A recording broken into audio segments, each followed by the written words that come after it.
Salut tout le monde, bienvenue ici sur le petit plateau qui se met en mode Tour de France. Vous le savez déjà depuis plusieurs jours, on préface le tour, on évoquait une foule de choses, et on va en évoquer bien encore beaucoup plus Mmh. aujourd'hui avec Alexis et Damien. Salut les copains. Hello! Salut Salut, Romain, salut salut. Alexis, salut tout le monde.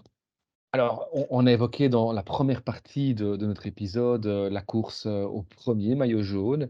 On va évoquer dans ce deuxième épisode la course au dernier maillot jaune. Qui voyez-vous remporter ce Tour de France? Alors évidemment, on va devoir parler de cette revanche de Pogačar contre Vingegaard, un duel, très certainement, mais il n'y a pas que ces 2 coureurs au départ de ce Tour et peut-être que la course pour la troisième place où là, va être, plus ouverte que jamais et donc avant de parler vraiment de Pogačar et de Vingegaard, quels sont les coureurs, parmi les forces en présence qui vous ont, tapé dans l'œil? Quels sont les coureurs qui finalement, selon vous, peuvent être ce troisième homme, pour le podium?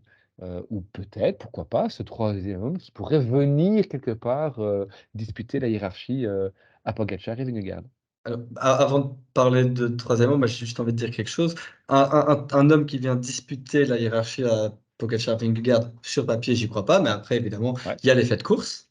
Il y a, l'inconnu Pogačar. Quelle est sa forme? Comment va son poignet? Est-ce qu'il pourra tirer dessus? Voilà, est-ce qu'il sera aussi fort que d'habitude? Et puis aussi Vingegaard, au final, on ne connaît pas grand-chose sur lui. Il y a quand même beaucoup d'étapes, qui ne se résument pas à des longs cols où il va pouvoir, mouliner et tabasser tout le monde. Peut-être qu'il y a des étapes où, Van Aert sera pas là, pour venir faire le pompier et où il sera en perdition totale. On ne sait pas, donc moi je les vois au-dessus de tout le monde évidemment, mais qui sait? Ouais, sauf, Cataclysme, voilà, je pense qu'on a assez vu les 2. Pogačar, c'est un champion hors norme, donc peu importe son poignet de tracasse, il va gérer. S'il doit rouler, sortir le guidon, il mettra quand même la misère aux autres. Et Vingegaard, on n'en sait pas encore grand-chose, c'est vrai.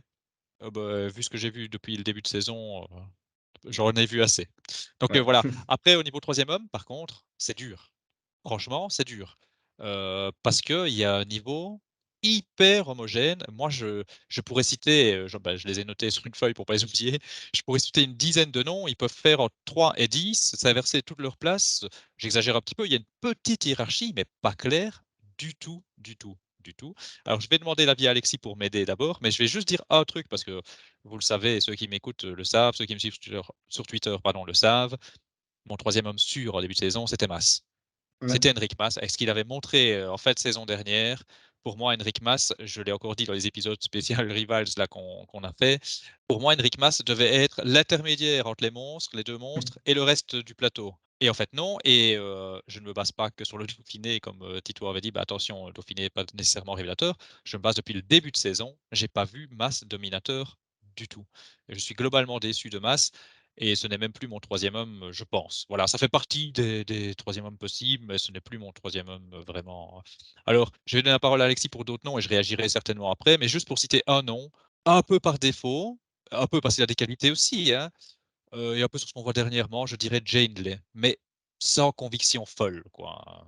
Ouais, bah, écoute, moi pour le troisième homme, moi j'ai envie de dire avantage Australie. Jane Lay et Ben O'Connor. C'est les 2 noms qui me semblent, bah, ils ont fait 3 et 4 du Dauphiné. C'est les 2 noms qui ressortent. Maintenant, là où je te rejoins, c'est que des gars comme Mas, mais aussi Carapaz, c'est des gars qui, au début de saison, j'aurais aussi dit, beh, Carapaz autant que Mas, un petit peu le second palier entre les monstres et les autres. C'est eux que j'aurais, envisagé pour la troisième place, mais tous les 2, Carapaz aussi, hein, tous les 2 sont en dessous pour le moment, donc ils peuvent revenir à niveau, évidemment, mais donc ça rend la course à la troisième place plus ouverte que ce qu'on aurait pu croire, en début de saison. Oui, quand tu parles de qui sont en dessous du niveau, tu veux dire quoi? Par rapport au niveau auquel on les attendait? C'est Ou ça, par bien sûr. rapport au niveau général, en dessous évidemment des 2 fantastiques, hein? De ce qu'on a vu un peu des 2, moi je pense quand même, allez, c'est des professionnels, sauf, s'il s'est passé quelque chose dont on n'a pas connaissance, ils seront à 100 de ce qu'ils peuvent être en 2023. Donc je pense qu'ils vont être meilleurs que ce qu'ils ont montré depuis le début de l'année. Parce que le Tour de France, voilà, c'est pas une petite course de préparation forcément. Mais, pour le moment, oui, ils sont moins bons que ce qu'on pouvait espérer et peut-être que du coup, ils seront moins bons aussi au Tour de France que ce à quoi on pouvait s'attendre, début de saison, oui. Parce que tu cites par exemple Carapace, enfin, moi j'ai trouvé, assez impressionnant sur le Mercantour. qu'il Oui, remporte. Alors, effectivement, la concurrence n'était pas, c'est ça. Hindley, O'Connor, Mas et compagnie. Mais justement, il était le favori, il a répondu présent. Il est arrivé, j'allais dire, la veille, hein, je pense. Il n'était pas prévu à la base, dans la start list. Hem, Moi, je ne l'éliminerai pas, mais effectivement, il y a clairement 2 extraterrestres. Il y a des gens en dessous. Je rejoins Damien, c'est très homogène. Ça va peut-être, du coup, on espère en tous les cas, nous offrir une belle course pour cette troisième place aussi. Il y a un nom, vous n'avez pas cité, David Gaudu. Il y en a Alors, on en a plusieurs. beaucoup parlé lors du On a, précédent épisode, hein, mais il y a encore beaucoup de noms qu'on n'a pas cités. Godu en fait Et ouais, que, partie, ça c'est sûr. ouais, et que je citerai, bah, je me le réservais pour d'autres échanges. Mais David Gaudu, c'est intéressant que tu viennes dessus. Moi, je vais juste ouais, donner un petit avis dont personne ne parle. C'est même pas que ouais, nous ne le citons pas. Toute la France s'enthousiasme, enfin s'enthousiasme ou critique, ou enfin tout le monde, tout tourne autour de David Gaudu. Est-ce qu'on et voit un peu Bardet. les performances de Romain Bardet? Ouais, Et Oui, les oui, mecs, c'est est-ce vrai. qu'on voit un peu les performances de Romain Bardet? Moi, je rappelle que Romain Bardet, quand on écoutait Twitter il n'y a pas si longtemps, c'était le favori du Giro, hein. Et je vois son Tour de Suisse, il est pas dégueu du tout. C'est un mec qui a beaucoup de qualité, il n'a pas toujours de la chance, malheureusement. Alors, je sais que la chance dans le vélo, comme dirait Enzo, on ne doit pas toujours compter que c'est de la malchance. Enfin, moi, je trouve qu'il n'est pas toujours verni. Il a des qualités pour grimper, il a des qualités de descendeur, il n'y a pas beaucoup de chrono. Voilà, moi Bardet, c'est un mec que je mets dans ma liste de 10 noms. Il est dans la liste. Voilà, je le mettrai pas podium comme ça, ce serait pas mon premier nom, mais je tomberai pas de ma chaise s'il terminait troisième du Tour de France. ouais. Bardet fait partie de ces coureurs français, je ne vais pas polémiquer, mais fait partie de ces coureurs français qui ne sont pas assez appréciés par ses compatriotes. Il y en a beaucoup. Bah, on ne connaît pas trop ça chez nous, mais il y en a beaucoup. Et oui, il fait partie des candidats au podium ou au top 5, ça je suis totalement d'accord. Maintenant, j'ai pas répondu sur David Gaudu, Romain, donc je t'en prie, donne ton avis d'abord sur David Gaudu, du coup. Ah bah, je pense que David Gaudu, c'est le seul coureur derrière, les 2 Fantastiques qui arrive avec une équipe à son service. On a évoqué, lors du premier épisode, bah, cette fameuse, séquence, Gaudu démarre Pinot, hein, qui a éjecté finalement le second cité, de la sélection. Je suis convaincu que David Gaudu va venir avec l'objectif de suivre soit de rouler bêtement à son rythme, ou alors de suivre le plus longtemps possible, sans panache, mais d'accrocher la 3e place, pardon. Et donc, il y a une équipe qui est dédiée à David Gaudu, ce qui n'est pas le cas de nécessairement des autres équipes, qui vont peut-être jouer sur plusieurs tableaux aussi. Hem, et puis mathématiquement, hein, comme je le disais au premier épisode, si vous enlevez, Vingegaard vainqueur et Pogačar 2e, il y avait Thomas 3e qui est pas là, donc c'est Gaudu qui est favori pour la 3e place. Après, je suis sensible à ce que tu disais, Damien, Romain Bardet, depuis qu'il est parti chez DSM, on le voit bien, on est beaucoup moins «attentif» entre guillemets à ses performances, donc peut-être qu'il a une belle carte à jouer aussi, même si, pour moi, il est un petit cran en dessous. Peut-être de David Gaudu, c'est vrai, mais aussi d'un gars comme Carapace. Moi, j'aurais tendance plutôt à pointer Carapace ou alors un collectif. Et il y a un collectif qu'on n'a pas cité, c'est Ineos. Bien sûr. Ineos arrive avec, un paquet de gars qui peuvent pas gagner ce Tour de France, mais un paquet de gars qui peuvent, aller chercher un top 10 et mieux. Il faut voir dans quelle mesure un Carlos Rodriguez, va arriver à affûter, dans quelle mesure un Thomas Pidcock va vouloir jouer au général, dans quelle mesure un Egan Bernal va revenir à son meilleur niveau. Et puis je me Et dis Martinez. voilà, c'est qu'on en a beaucoup rigolé pour ceux qui nous ont, suivis, pour les épisodes de Spécial Rivals, on en a beaucoup parlé parce que c'est un chouchou, on va dire ça comme ça, de de Damien. Mais Daniel Felipe Martinez, J'en ai beaucoup pleuré, hem j'en ai pas beaucoup rigolé. Mais sur le papier, si ce gars est leader de Chinios, Martinez devient pour moi le favori et Carapaz pour cette troisième place.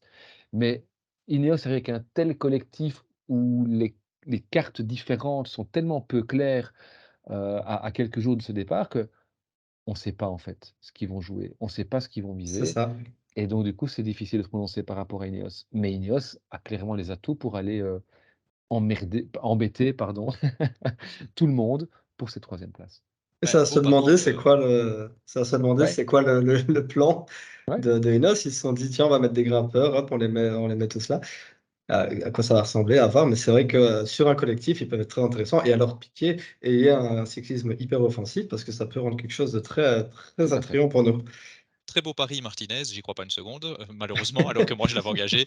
Heu, non, moi, justement dans ma liste de 10 noms, j'ai noté que 1, Ineos, mais quand je disais une petite hiérarchie, j'y crois même pas du tout pour un podium. Je vois plus un fond de top 10, c'est Rodriguez. C'était quand Ouais, même moi aussi. intéressant, après sa longue, absence, là, comment il est revenu se redauphiner, ça m'a pas mal plu, mais voilà, je crois qu'un fond de top 10, ce serait pas mal.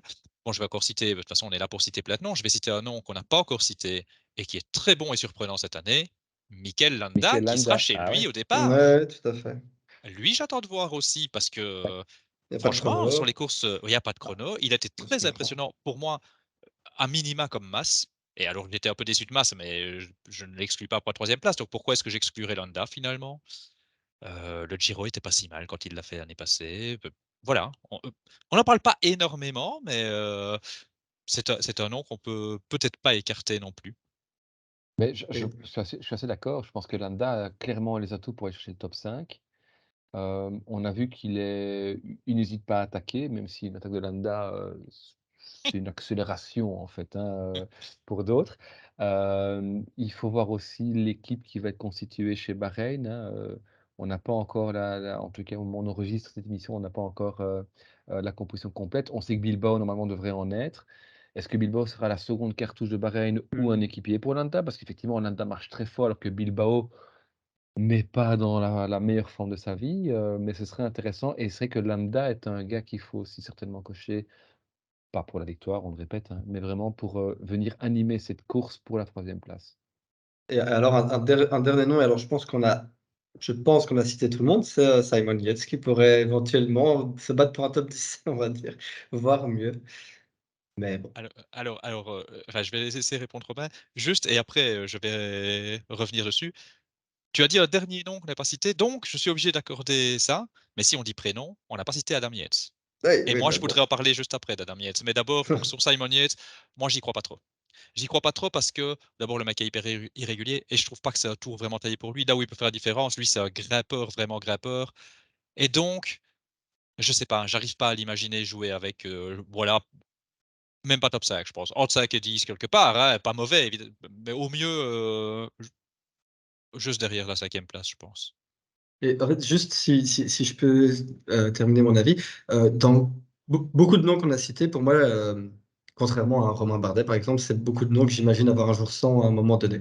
Il y a beaucoup de très longues ascensions, heu, voilà, il y en a beaucoup que j'imagine irréguliers, Bardet pas, et c'est pour ça que je ferai de Bardet et de Janeley mes 2 favoris, et Landa. Voilà, c'est trop compliqué, heu, mais donc pas Carapaz, c'est pour ça que je voulais dire ça, mes favoris, pour le top 3. Ouais. Romain Mais sur c'est Simon vrai, Yates. mais ça va finalement faire je pense le lien entre vos 2 interventions, c'est que Simon Yates, c'est vrai que c'est quelqu'un qui, est a les qualités très clairement pour aller faire un top 3. Il n'a pas gagné un Tour d'Italie par hasard. Mais on sait que c'est quelqu'un qui, sur, 3 semaines de course, a souvent un jour sans, pour ne pas dire toujours un jour sans, Mmh. contrairement effectivement, à des Hindley, et autres. Mais je sais pas si le parcours lui convient pas. Moi, il m'avait bluffé il y a 2 ans quand, il a remporté le chrono de Mmh. Budapest. Oui, oui. Enfin, on s'y attendait pas, quoi. Donc c'est quelqu'un qui, sans pouvoir rivaliser. C'est peut-être un des rares à pouvoir rivaliser avec Carapaz, avec, donc comment, Pogačar pardon et Vingegaard, s'ils sont au top de leur forme pendant 21 jours non-stop et on sait que c'est pas Mmh. forcément le cas. C'est ça qui rend Pogačar et Vingegaard si exceptionnels, c'est que c'est des gars qui ont montré qu'ils pouvaient être au top de leur forme sur 3 semaines complètes sans un seul accroc. Sur une ascension, sur une étape, Yates et Carapaz peuvent jouer, peuvent C'est rivaliser ça. avec les autres. Mais est-ce que la clé, ça va être quel est le plus fort derrière les 2? Quel est celui qui peut rivaliser avec les 2? Ou quel est celui qui va faire abstraction de tout ça, va faire son tour sur son compteur et et et là, je reviens avec Gaudu. Il faut voir dans quelle mesure les gars qui vont attaquer à gauche, à droite ne vont pas se brûler les ailes pour le lendemain ou le surlendemain. En fait, c'est marrant parce qu'on va avoir une opposition de style entre un Gaudu qui peut le faire au curseur et un Carapace. Moi, j'ai toujours du mal parce qu'il est imprévisible, mais lui, Ouais. Tout à fait. lui, il peut s'en foutre complètement aussi, hein, des 2 autres et lui, il se dit: «Bon, moi, je fais mon tour, mais j'attaque. Les autres, ils avancent pas assez vite, ils se gèrent. Moi, j'attaque, je m'en fous du Ouais. coup de boomerang». C'est un mec qui va pas avoir peur de ça. Donc Ça peut être plus up and down au final. Est-ce que les up and down de Carapace seront devant la gestion de Gaudu ou l'inverse? Ouais. Difficile à dire. Et alors juste moi, donc j'avais cité Adam Yates juste pour dire un truc là-dessus. Heu, donc au final, moi, pour moi, il y a pas de mec qui peut s'immiscer là-dedans. Dans un scénario que je n'envisage même pas une seconde, hein, mais si je devais citer un 3 homme, on m'oblige à citer un mec, c'est pas un troisième homme justement, un mec qui peut battre les 2 autres, c'est Adam Yates juste parce qu'il est de chez UAE et que stratégiquement, il se passerait un truc qu'il attaquerait et que derrière on courrait Jumbo, enfin Vingegaard ferait pas l'effort et machin chouette. J'y crois pas une seconde, hein, mais pour moi, ce serait le plus réaliste pour qu'un des 2, alors sans chute et cetera évidemment, hein, pour que les 2 soient battus. Donc voilà, on l'a vu entre nous, hein, le duel pour la troisième place s'annonce passionnant, peut-être même plus que le duel pour la première place, qui sait? Mais si on parle de duel pour la troisième place, c'est parce qu'on va pas se mentir, les 2 premières places semblent promises à Pogačar et à Vingegaard. Voilà, on vous a fait attendre pendant longtemps, pendant 1 épisode et demi avant de parler de de ce fameux duel. Maintenant on va y aller. Messieurs, qui va gagner le Tour de France? Jonas Vingegaard. J'ai Ah dit oui? en préambule du premier épisode, J'allais je dire. ne suis pas neutre, je suis archi fan de Tadej Pogačar, mais j'essaye d'être objectif.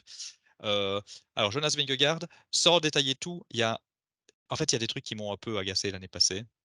Heu, C'était, soi-disant la Jumbo qui a fait plier Pogačar. Alors c'est pas totalement faux. Je vais pas minimiser ce que la Jumbo a fait. C'est pas totalement faux. Ça a joué le Granon. Moi, ce que j'ai vu, c'est que Pogačar, il n'a jamais su distancer Vingegaard. Alors oui, il y a eu l'étape des pavés, c'était un petit peu spécial et puis, Vingegaard n'a pas eu de bol non plus. C'est pas qu'il a été mauvais, hein, attention. Donc voilà. Mais sinon, oui, il était meilleur. Oui, il prenait des secondes de bonif. Oui, on avait l'impression qu'il dominait le Tour, mais je ne l'ai pas vu prendre un mètre à Vingegaard. Et ce que j'ai vu après l'étape du Granon, quand il y a eu ta haute montagne, quand il a fallu les départager à 1 contre 1, Vingegaard, il a lâché Pogačar. Et moi, rappelez-vous, et je m'en suis pris plein la gueule, je vais le dire comme ça, de certains, en critiquant un peu l'attitude de Vingegaard, parce que moi, j'avais l'impression qu'il était mais tellement au-dessus et je le trouvais alors il courait juste, hein, je pouvais pas lui en vouloir, mais ça manquait de panache pour moi. Moi qui adore justement des Pogacar pour ça, je me disais: «Mais vas-y quoi, montre à tout le monde que tu es le meilleur, lâche-le». Il l'a pas beaucoup fait, mais je suis persuadé qu'il pouvait le faire beaucoup plus. Pour moi, l'écart Je à la fin, il peut être énorme en fait entre les je 2. pense qu'il osait pas encore, Oui, il osait peut-être pas, il avait peut-être pas assez confiance en lui, ça c'est c'est ça. fort possible. Mais je pense en tout cas que l'écart en temps ne reflète pas l'écart qu'il y avait entre les 2 Oui, sur ce Tour de France. je suis Et d'accord. voilà, et donc voilà, ça m'a un peu agacé. Et alors maintenant, on parle beaucoup de revanche de Pogacar et donc, puisqu'il est revanchard, ce qui est effectivement, il est revanchard. Puisqu'il est revanchard, il va être imbattable. Ouais, bon, la revanche, c'est bien, ça apporte peut-être un tout petit supplément d'âme, je ne dis pas le contraire, mais c'est pas non plus la revanche qui va te faire avancer si l'autre est meilleur que toi. Donc voilà, pour ces raisons-là, je suis un peu trop catégorique certainement, mais pour moi, Vingegaard. Moi, je crois justement que si Vingegaard n'est pas n'a pas un écart plus important, au final, c'est parce que c'est Jumbo qui bat Pogačar. C'est-à-dire que, sans doute que Vingegaard était au-dessus, mais il ne sait pas lui-même et il a fallu attendre Otakam pour se rendre compte.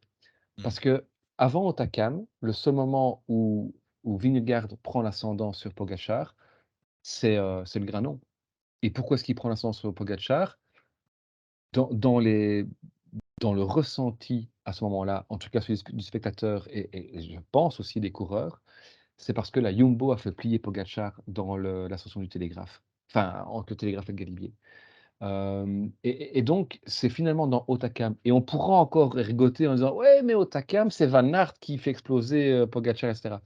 Mais donc c'est vraiment dans Hautacam où là, Vingegaard prend conscience qu'il est le meilleur et du coup, ça lui donne des ailes de fou qui fait que sur le dernier chrono, c'est limite son directeur sportif qui doit lui dire, «Ralentis un peu parce qu'il faudrait que ce soit Wout qui gagne l'étape comme il a été sympa pour toi» et cetera. Sans parler évidemment de ce talus qu'il a failli prendre, et tout perdre à l'occasion. Donc, je suis effectivement d'accord avec toi sur le fait que Vingegaard était au-dessus sur ce Tour de France de Pogačar, mais je ne le mettrai pas au-dessus de Pogačar sur ce Tour de France-ci. Pour plusieurs raisons. La première, c'est que Pogačar va effectivement être revanchard. On sait combien Pogačar est joueur et puis Pogačar a pris de la bouteille. Le Granon, enfin l'étape du Granon, c'est un péché de jeunesse. Il s'est fait avoir par la Jumbo parce qu'il a voulu répondre à toutes les attaques et cetera.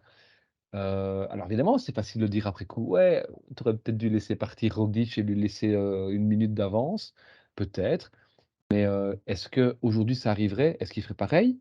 Ou est-ce qu'il se dit: «OK, je laisse 30 secondes à Roglic ou à Vingegaard, mais je me ravitaille, je prends à manger» et cetera. Et là, on a peut-être, je dis bien peut-être, une autre course sur l'ascension du Granon. Donc tout ça me ferait dire que pour moi, Pogačar revient à égalité de Vingegaard.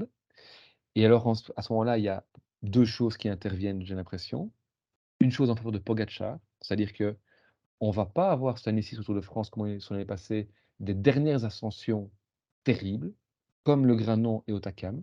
Donc plutôt, je dirais avantage à Pogačar qui a un meilleur jump que Vingegaard et qui, au niveau des bonifications, pourrait, prendre l'ascendant. Mais d'un autre côté, il y a cette, interrogation sur la blessure de Pogačar. Vingegaard a montré sur le Dauphiné qu'il est en condition, il est en forme, il est aussi fort que l'année passée. Pogačar, on ne sait pas. Pogačar a montré en début de saison sur les Flandriennes qu'il est, rappelez-vous, allez, sur le Tour des Flandres et cetera, tout le monde s'est dit: «On a titillé Pogačar, il a pas apprécié, il va tout gagner cette année-ci. Il va être insolent de réussite, de victoire». Et il y a eu cette chute, sur la commune de Bertogne, hein, Mmh. la commune va être connue de tous les amateurs de cyclistes pour, ce nid de poule, sur Liège-Bastogne-Liège. Pogačar chute, se fracture le poignet, out 6 semaines. Et donc c'est l'inconnu. On ne sait pas où il en est. Le mec a montré des vidéos de l'entraînement, bah, il grimpe, il y a pas de souci. Comment va-t-il y répondre? On ne sait pas, mais j'ai l'intime conviction que s'il est à 100, pour moi, il est un chouïa au-dessus de Vingegaard sur ce Tour de France-ci. Je vais donner la parole à Alexis qui va expliquer tout ce Inge. dont il oui, oui et notamment avec le parcours, je pense que ça va aussi lui parler.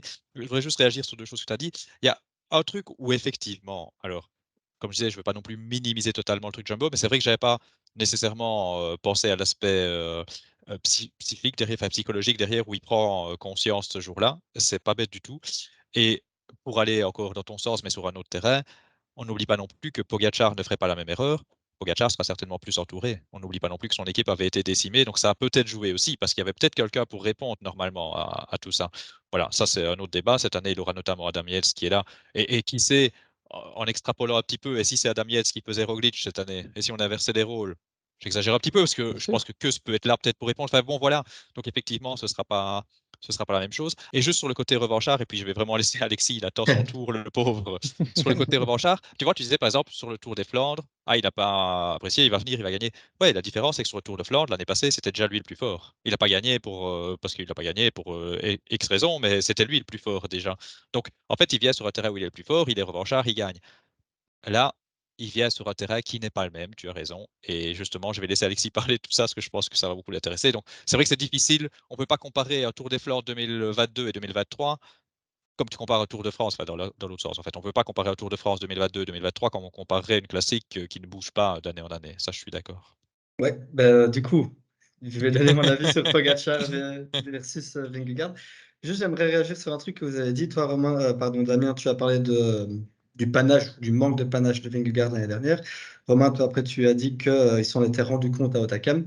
Je pense que c'est vrai, je pense qu'ils ne se rendaient pas compte à quel point il était fort, mais aussi, et alors ce que je vais dire après va venir étayer ça, je ne pense pas que Vingegaard aurait pu reprendre du temps à Pogačar ailleurs que à Granon et à Hautacam, Jumbo ou pas Jumbo, Van Aert ou pas Van Aert.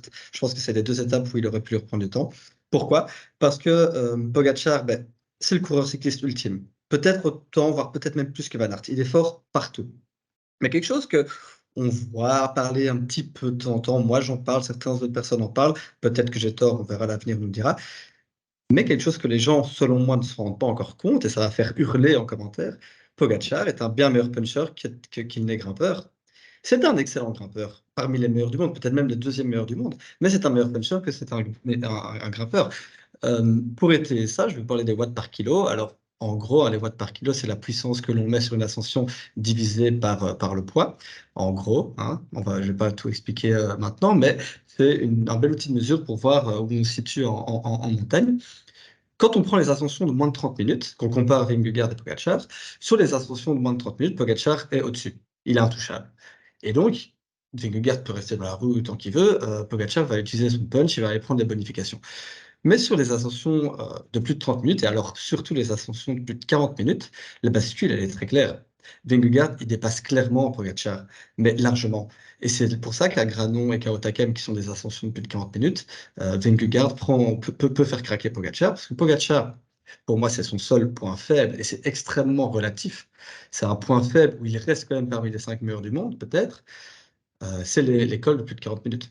Mais là où Vingegaard a un avantage sur les Carapaz, les Mas et les autres purs grimpeurs, c'est que Vingegaard, il va pas se casser la figure sur les autres terrains. Il est très bon contre la montre, surtout en fin de tour. Il est très bon sur les ascensions de moins de 30 minutes. Et donc, il va rester au contact de Pogacar et au col de la Louse, qui dure 1 heure, et au Grand Colombier, qui dure plus de 40 minutes aussi. Il va mettre un coup de semonce et il va tabasser Pogacar, j'en suis convaincu. Et c'est pour ça que moi, je mets Vingegaard au-dessus de Pogacar. Et c'est pour ça que je ne mets pas les autres purs grimpeurs au-dessus de Pogacar, parce que tout simplement, Pogacar est trop fort sur les autres terrains. Et que c'est là qu'il leur prend des minutes et des minutes.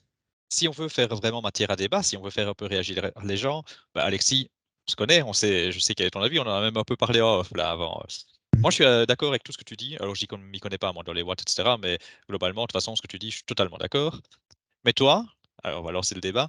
Tu me dis, Pogacar, relative faiblesse, voilà, j'entends, tu parles peut-être deuxième meilleur, top 5 des meilleurs. Donc, toi, tu estimes, tu me reprends si je dis une bêtise, hein, tu estimes que Pogacar n'est peut-être même pas le deuxième meilleur du monde vraiment sur ce type d'ascension. Et c'est là qu'on a peut-être débat parce que moi, j'estime que c'est le deuxième. Je suis d'accord avec toi qu'il est même loin de Vingegaard. Enfin, loin, oui, loin de Vingegaard. Mais derrière, pour moi, il est intouchable pour le reste du monde. Ton avis En fait, c'est compliqué. C'est parce que ce que je veux dire par là, c'est que pour moi, tu mets un départ arrêté au col de la Louse, qui dure donc 1 heure d'ascension, plus ou moins. Tu mets un Enric Mas à 100% et un Pogacar à 100%, je pense que Pogacar ne gagne pas. Mais tu mets un départ arrêté entre Pogacar et Enric Mas à la super planche de Belfi, qui dure 20-25 minutes, mais Pogacar le détruit. Et c'est hyper paradoxal, mais sur 20 minutes, il est tellement fort sur un effort curseur de 20-25 minutes qu'il est intouchable. Mais là où ça dépasse 40 minutes, pour moi, il craque. Et les seules fois où il a craqué en carrière, ce sont des efforts de plus de 40 minutes. Alors oui, il y a le col de la Louse en 2020. Il n'était pas encore le Pogacar de maintenant, mais il craque. Mont Ventoux 2021, il craque. Otakam, Granon, il craque. Donc à chaque fois qu'il craque, c'est sur les plus de 40 minutes. Et donc oui, je pense que des purs grimpeurs qui ont l'habitude de l'altitude aussi, et l'habitude des efforts d'1 heure, pour moi, certains peuvent le battre. Mais ils vont perdre tellement de temps ailleurs que le débat n'est même pas forcément utile. C'est le débat avec Vingegaard qui est utile. Parce qu'il est non seulement bien plus fort pour moi sur des cols comme le col de la Louse que Pogacar, mais en plus de ça, il est aussi très fort sur le reste. Et pour moi, le seul autre coureur, et alors on verra, le seul autre coureur actuellement qui pourrait embêter aussi Pogacar à ce niveau-là, c'est Remco Evenepoel. Mais tous les autres purs grimpeurs qui pourraient battre Pogacar sur les longs cols, ils se battre ailleurs. Et c'est là la force de Vingegaard. Est-ce que tu sais nous dire combien de cols, finalement, sur l'ensemble du Tour de France, heu, pourraient effectivement poser problème ici à Pogacar et donc avantager, Vingegaard? On a cité la Lose, c'est là donc le dernier col de la 17e étape, mais il y a une Mhm. descente vers Courchevel. On a Ouais, cité, pas très longue, hein. voilà, on a cité le Grand Colombier, c'est la 14e étape. Je pense que c'est même l'avant-dernier col, il y a encore Jouplan, je pense, derrière. Est-ce que tu as fait un peu le compte, finalement de Et le Colombier, c'est la 13e étape et ils finissent au Grand Colombier. C'est ah une oui, arrivée voilà. au sommet. Par contre, ce à quoi tu penses, c'est le Tourmalet, je pense, qui lui, en effet, n'est Oui, ça pas c'est l'arrivée au sommet, qui est bien avant et qui, en effet, dure plus de 40 minutes aussi. Pour moi, les deux étapes, je l'ai dit, les deux étapes 13 et 17 quoi. Ouais. où Vingegaard va battre Pogacar et peut gagner le Tour de France, c'est le Grand Colombier, le Col de la Louse. Éventuellement le Puy de Dôme, mais c'est peut-être un peu trop court pour lâcher Pogacar. Et éventuellement le Juxplan, mais il y a une descente après. Le reste, c'est soit pas assez raide, soit pas assez long. J'ai une en question gros. subsidiaire, parce que vu que je m'y connais pas très bien là-dedans. Donc, tu analyses une montée de col, mais est-ce qu'il y a une importance? Voilà, il va y avoir un col qui lui convient pas dans la journée, ou si c'est une succession de cols, quitte à ce qu'il n'y en ait qu'un qui ne lui convienne pas, que les autres lui aillent bien, mais que ça reste quand même dans les pattes, j'imagine. Donc, j'imagine que Ça, ça joue aussi. Hein. ça joue très clairement et c'est pour ça que l'étape du Tourmalet peut au final être intéressante parce que c'est une arrivée au sommet aussi. Une arrivée au sommet, 16,2 km à 5,3%. Et il y a le col d'Aspin avant et le col du Tourmalet avant. Donc ça peut jouer. De là à faire craquer Pogacar, je sais pas. En fait, il ne faut pas oublier une chose, c'est que c'est des coureurs très jeunes avec qui on a encore beaucoup d'inconnus. Hein.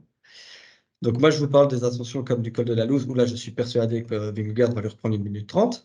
Mais le reste, on ne sait pas. Et c'est ça la beauté de ce Tour de France aussi. Hein. Et c'est comme, enfin, on va parler après des étapes où Pogacar peut, à son tour, battre le Vingegaard. Mais l'étape 20, qui est une magnifique étape avec des enchaînements de cols plus petits, ben là, pour moi, je donne plus d'avantages à Pogacar. Mais encore une fois, on ne sait pas. On verra. Oui, Pogacar.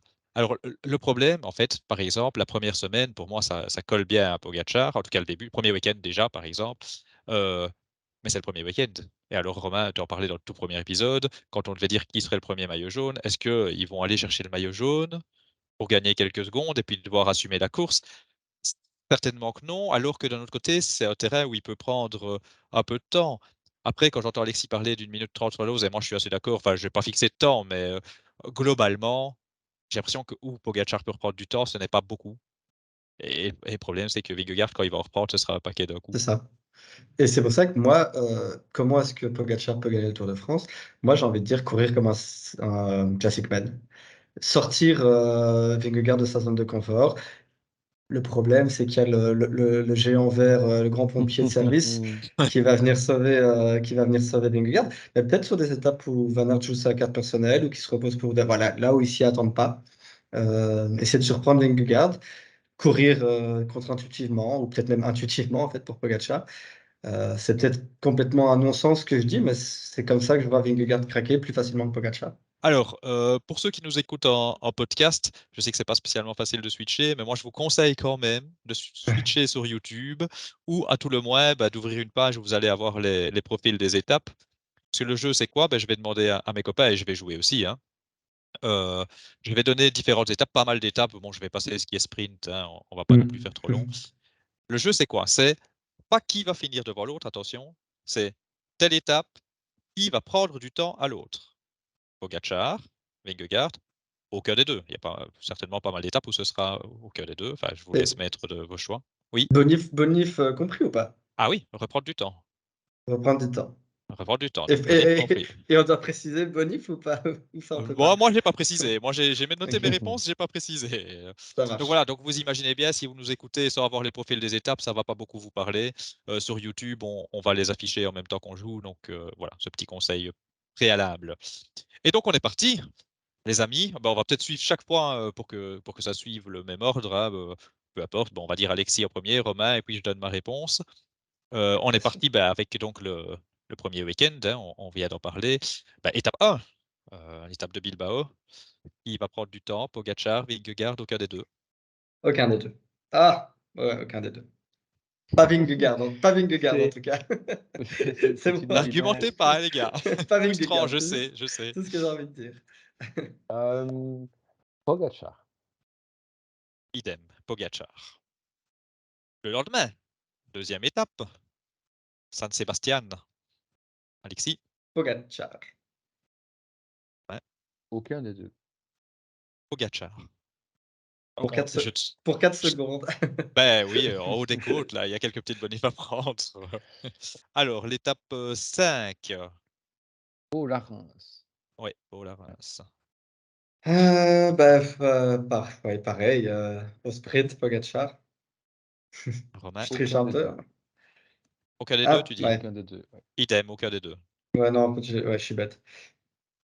Tu peux Bref, changer je ne peux pas d'avis, hein. argumenter. Oui, il y Oui, aura ok, ce un... sera pas pour les favoris. Et j'argumente pour toi, j'organise le jeu, moi je Exact, peux. ouais, Mais argumenter que pour vous, pas pour mon avis à moi. Hein. ça va, oui, ce sera pour des échappés, voilà. Ok. Étape 6, le lendemain. Sarrecourt, Euh, Fécamp basque. oui. Vingegaard. Euh, Pogacar. Ah, c'est marrant. Et vous en avez parlé quand on a un petit peu parlé que cette étape-là, vous la voyez pas pour les baroudeurs? Moi, aucun des 2. OK. Alors la fameuse étape 9, que va remporter Mathieu van der Poel, le Puy de Dôme. Ah, il faut écouter le premier épisode pour ça. Enfin, le premier épisode de préfa, donc du Tour de France. Ouais. Juste pour te titiller, Damien, je vais quand même dire, l'étape d'avant, échapper ou pas échapper, Vingegaard quand même, hein. Mais bref. D'accord, OK. Intéressant, ceci dit, c'est Pour dommage que vous ayez pas proposé d'argumenter pour le coup, mais bon, non, on ne pour peut quel pas. pour quelques secondes, hein. D'accord. Bref, puis le Dôme, je je pense quand même Pogačar ou aucun des 2. Mmh.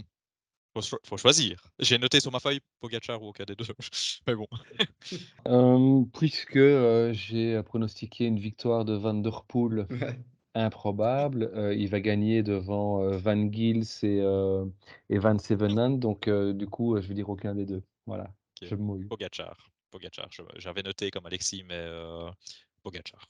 C'est la fin de la première semaine, nous passons donc à la ouais. deuxième semaine. Nous arrivons à l'étape 10. A priori, Vulcania ouais, Histoire donc. mais il faut toujours se méfier, moi j'ai un scénario que j'ai établi dans ma tête en fait, donc du coup j'imagine peut-être parfois certaines choses, de jour après jour. Pour moi, c'est trop long entre la il y a trop de descente pour espérer quelque chose. Mais c'est une belle étape, très belle étape. Mmh. Et donc aucun des 2 Le j'imagine Canada, alors? avec les 2. Ouais. Non, non, aucun des 2 et là, je vais argumenter parce Mmh. qu'une échappée va gagner avec 10 minutes d'avance, Oui, c'est sûr. c'est aucun des 2. Et Bah, ce tant que sera une Maxime Van très Gils chouette à ne perd suivre. pas le jaune ce jour-là, ça me va moi, hein, tant que non mais je suis d'accord avec vous, aucun des 2. C'était un piège quand je dis: «Je me suis fait un scénario», je me dis: «On ne sait jamais, peut-être que quelqu'un» Mmh. étape 12, Belleville au Beaujolais. Exactement la même chose que la 10, très belle étape, mais pas pour le général. OK, Je suis d'accord aussi, aucun des 2. OK, aucun des 2. Grand Colombier, étape Ouais, 13 pardon. là, Vingegaard, bien Tu peux sûr. pas te démentir. Je vais suivre les excellents conseils d'Alexis, hein. Vingegaard. Après, Écoute peut-être que, revenez vers moi si je me trompe, hein, avec grand plaisir, j'avouerai mes torts, écoute, les chiffres ont parlé. Vingegaard, qu'est-ce que tu veux? hein. OK, étape 14, Morzine. Ah oui. Mmh. Bah, c'est toujours la question échapper ou pas échapper, donc si pas échapper, Pogačar. Ouais. Je triche. Hem, Romain va dire si pas Pogačar, aucun des 2. Ouais. non, non, non, parce que, c'est une étape très particulière. C'est-à-dire que c'est une des plus belles étapes de ce Tour, très clairement. Mais après le Grand Colombier, j'ai peur qu'elle soit escamotée et donc enfin j'ai peur. Ce sera certainement une belle étape pour aller chercher une victoire de prestige, mais ça peut être curieux, mais je vois pas les favoris se la disputer, donc je vais dire aucun des 2. Mmh mh. Enfin, on peut pas OK, argumenter donc aucun des mais 2. je te suis, aucun des 2. L'étape 15, Saint-Gervais-Mont-Blanc. Elle est intéressante aussi, hein, parce que, sans argumenter mon choix, hein, on voit ici 7,7 kilomètres à 7 mais ça monte déjà avant, hein. Donc au final, ça monte pendant bien plus longtemps que ça. Donc je dirais C'est une argumentation déguisée, mais vas-y, non, tracasse. mais c'est pour que les gens sachent que ça monte pas que pendant 8 kilomètres. Oui. Vingegaard. Puisqu'on peut faire des argumentations déguisées. On est la veille d'un jour de repos et ça, c'est important. Donc, sur cette ascension, je mise, eh ben, non, je mise aucun des 2 parce que ça irait nouveau sur l'échappée. Ah, Et bah, encore j'allais dire: «Je vais vous étonner, j'ai choisi aucun des 2 et finalement voilà, c'est Ouais, toi qui non, parce m'étonnes que là ça au ira à dernier moment. l'échappée. une fois, quel beau tracé, hein. De manière générale, ce Tour de France est un des tours qui, en termes de traçage, me plaît le plus. Je ne dis Ouais. pas qu'on va avoir le plus beau Tour de France, mais il y a une variété de parcours, il y a des constructions d'étapes et il y a surtout, quand je parle d'une variété de parcours, je veux dire les étapes s'enchaînent, on a rarement 2 jours consécutifs le même profil et ça, c'est idéal pour, le spectateur. Pour le le cycliste, je sais pas, mais pour le spectateur, c'est idéal parce qu'on a potentiellement chaque jour une course différente de la Mmh veille. mh. Ouais. Moi, j'ai juste peur, Parenthèse. pour aussi rester dans la parenthèse, je l'aime beaucoup, je suis d'accord avec tout ce que tu dis. J'ai peur que les étapes un peu difficiles qui arrivent tôt, on ne s'en serve pas. J'ai un peu L'attentisme, peur, ouais, on j'ai l'a un peu vu peur dans de ça. le dernier Giro, alors c'était totalement différent. Là, on avait une dernière semaine dantesque, Mmh. mais même cette dernière semaine n'a pas été mise à profit parce que tout le monde a attendu les trécimés, le dernier Ouais. col de la dernière étape avant le chrono et ça, c'est toujours le problème de la très haute montagne, clairement. Es Mmh. Mais espérons que non. ouais, Ok. La deuxième semaine est terminée. Nous arrivons en dernière semaine et on va attaquer avec un petit chrono. Ah ouais. Eh ben, Alexis. je vais m'étonner moi-même. Je vais voter un Pogacar qui sera encore en course Ok. pour la victoire. Evenepoel. Ah pardon, il ne participe pas. Ah, c'est dommage parce que ce chrono, même cours est idéal. Non, c'est difficile, mais je dirais effectivement Pogacar. Très bien. Vingegaard, moi. J'ai hésité parce qu'il n'est pas hyper long, mais bon, Vingegaard quand même. Moi, je pense que l'année dernière, l'aspect mental a joué aussi dans le chrono. Vingegaard était monstrueux, mais l'écart entre les deux était aussi Ouais, justifié ouais. par le chaos. Mais globalement, petite parenthèse, globalement, sans une situation qui donne des ailes ou pas des ailes, le meilleur rouleur des deux pour vous. C'est pour ça, moi, je dis Vingegaard, parce que pour moi, le meilleur rouleur des deux, pas de très loin, hein. C'est quand même fort équilibré, mais je mets quand même Vingegaard un peu devant, hein. Ben, en fait, j'ai lu un avis très intéressant tout à l'heure. Vingegaard en fin de tour, Pogacar en début de tour. À la fraîcheur, plus qu'au mental, à la fraîcheur alors. À la fraîcheur, oui, oui, c'est ça, à la fraîcheur, en gros, dans Ok, sa globalité, oui. d'accord. Et Romain, tu disais non, donc toi, pour toi, Pogacar est meilleur rouleur. Sur un parcours entièrement plat, honnêtement, je sais pas. Mais le parcours ici de Passy, n'est pas complètement plat et c'est pas des ascensions qui vont être favorables nécessairement à Vingegaard, par rapport aux qualités intrinsèques de chacun des 2. Donc moi, je donnerais un petit avantage à Pogacar et je pars aussi du principe que, Vingegaard, c'est pas forcément une étape qu'il a cochée, sachant ce qui va arriver derrière. Et donc vous avez déjà un élément de ce que je vais dire comme réponse et sachant ce qui sera arrivé avant. Donc pour toutes ces raisons-là, pour ça que j'ai dit Pogacar, mais voilà, intrinsèquement sur du plat, pour moi, les 2 se valent et peut-être que Vingegaard est un cran au-dessus, mais sur un parcours plus vallonné, je mettrais quand même Pogacar. Ok. Vallonné, j'ai pas dit montagneux, j'ai pas Oui, dit une oui, voilà, ascension, Ouais, ouais, pure, ouais, bien sûr. Ouais. Ok, bah Courchevel. col de la Louse, précisons. Ouais, ouais. Euh, crochet uppercut, KO, Vingegaard. Bon Vingegaard. ben, voilà. Bah, Vingegaard, bien entendu. Enfin, bien entendu, c'est marrant de dire bien entendu. Mais bon, voilà. Et alors, j'ai coché une dernière étape, moi, ben, c'est la veille de l'arrivée, l'étape 20. Alexis, je pense que tu l'as évoqué plus tôt dans le podcast. Ben, écoute, vu que c'est la dernière étape, je ne vais pas te répondre que par un mot. Euh, si Pogacar est encore en course pour la victoire finale à cette étape, ça va être mais grandiose. Mais Mhm. grandiose. Donc je veux dire Pogacar. Ok. Romain? J'aime bien l'idée d'un Pogacar qui attaquerait, je dirais dès la croix de Morance. Ah, Tu vois? Des non, des la croix des moines de Moina, pardon, ouais, donc on est à 100 bornes ouf, de l'arrivée, pourquoi pas. s'il est derrière, mais je vais rester, sur ma toute première idée. Je pense pas qu'il sera derrière et je pense pas que Vingegaard pourra lui reprendre du temps et donc je pense qu'à ce moment-là du tour, Pogacar qui sera en jaune va se contenter de suivre Vingegaard et donc je dirais aucun Mhm. des 2. Et moi, je vais dire Pogacar. Et pour dire un mot de plus, s'il est derrière pour finir l'apothéose, je dis Pogacar. S'il est devant, je dis Pogacar. S'il est derrière et qu'il peut plus gagner le général, je dis Pogacar Pogacar. qui va se consoler avec les victoires d'étape. C'est Pogacar, hein, à un moment donné, Ouais. voilà. Il ne se sera pas abattu, hein. S'il est derrière, bah, il ira chercher ce qu'il peut aller chercher.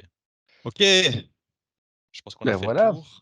tout à fait, mais donc si on voulait résumer, cet épisode, en quelques mots et on invite d'ailleurs nos auditeurs parce qu'on n'a pas lancé effectivement l'idée d'un pronostic, mais on va bien évidemment poursuivre sur cette voie comme c'est depuis le début de la saison. N'hésitez pas à commenter, ce post sur Twitter, hein, toujours, c'est toujours plus facile pour nous, de faire le décompte, mais peut-être de nous donner votre top 3 de ce Tour de Mhm. France. Qui va être premier, deuxième et troisième, c'est intéressant. Peut-être pour vous donner un indice ou en tous les cas, ce que nous on pense, si on devait résumer, Damien, ton top 3. Vingegaard, Pogacar, Hindley. Oui, Alexis? Moi, si je devais résumer, je me permets juste une phrase. Ce sera un Tour de France où Vingegaard va faire craquer Pogacar plusieurs fois et où Pogacar devra montrer son immense palette pardon, de cyclistes parfaits pour essayer de faire craquer Vingegaard sur d'autres terrains. Et alors, je dirais Vingegaard 1, Pogacar 2 et... euh, Un autre pour C'est le pas dire troisième, Gindley. hein, c'est c'est ça. Ben O'Connor. Euh, Ouais, pourquoi pas, hein. Non, je vais mettre, allez, Landa, je crois. Voilà, D'accord. Et donc Romain. de mon côté, je vais mettre Pogacar en 1. Allez, histoire qu'on ait un peu aussi, autre chose. Vingegaard en 2 et bah, je vais rester, fidèle à ce que j'ai dit en début d'émission. Je vais mettre Carapaz en 3. Avant de terminer, une dernière question pour vous qui nous écoutez, mais également pour Alex et Damien.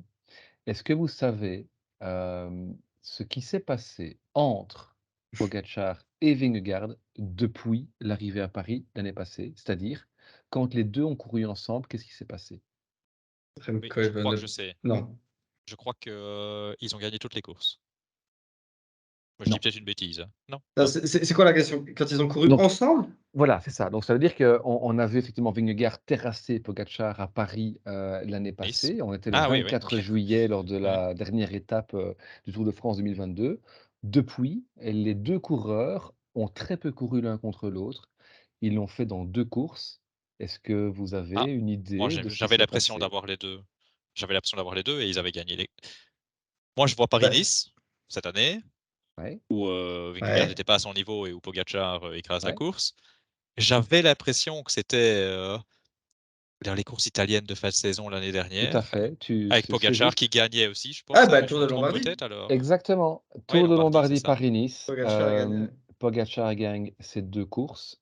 Si on creuse un peu plus, on pourrait même dire que sur les 7 étapes, les 8 étapes même, de Paris-Nice, bon, parce qu'il y a le contre-la-montre, individuel, par équipe, hein, vous vous rappelez, très Eh particulier. oui. Donc je ne vais pas le compter. Mais si on prend effectivement, les courses, en ligne, systématiquement, Pogacar a terminé devant Vingegaard. Mmh. OK. Tu l'as Ah oui et dit, moi Pogacar n'était pas, Vingegaard pardon, n'était pas, dans de très bonnes conditions à Paris-Nice. Au Lombardie, Pogacar voulait, prendre sa revanche. Heu, mais enfin, est-ce que ce sera une indication?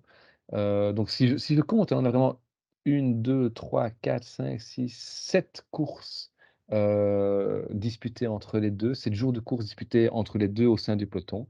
Donc Pogacar systématiquement devant et Pogacar vainqueur à 4 reprises sur ces 7 jours de course. Mais donc voilà, tout ça pour dire que rien n'est écrit évidemment. On espère en tous les cas, qu'on va pouvoir vivre un Tour de France mythique. Heu, Pogacar, Vingegaard, ils sont beaucoup d'autres derrière à vouloir se montrer également pour la troisième place, mais également pour d'autres aspects, le classement, par points, le classement, de la montagne. On en a beaucoup parlé dans le 1er épisode, la première partie de cette préface du Tour de France. On vous invite à retourner d'ailleurs, l'écouter si ce n'est pas fait. En tous les cas, on se donne rendez-vous, bien évidemment, dans le courant de ce Tour de France. On va essayer d'alimenter un petit peu aussi, ces plateformes avec, des réflexions, par rapport, au déroulé de la course. Et puis, on ne manquera pas évidemment de débriefer tout ça et avec beaucoup de plaisir comme à chaque fois. En tous les cas, Alexis, Damien, merci beaucoup pour, ce temps passé à préfacer ce Tour de France et à présent, place à la course et on se Ouais. retrouve très bientôt. À À bientôt. bientôt. Salut, salut. Ciao.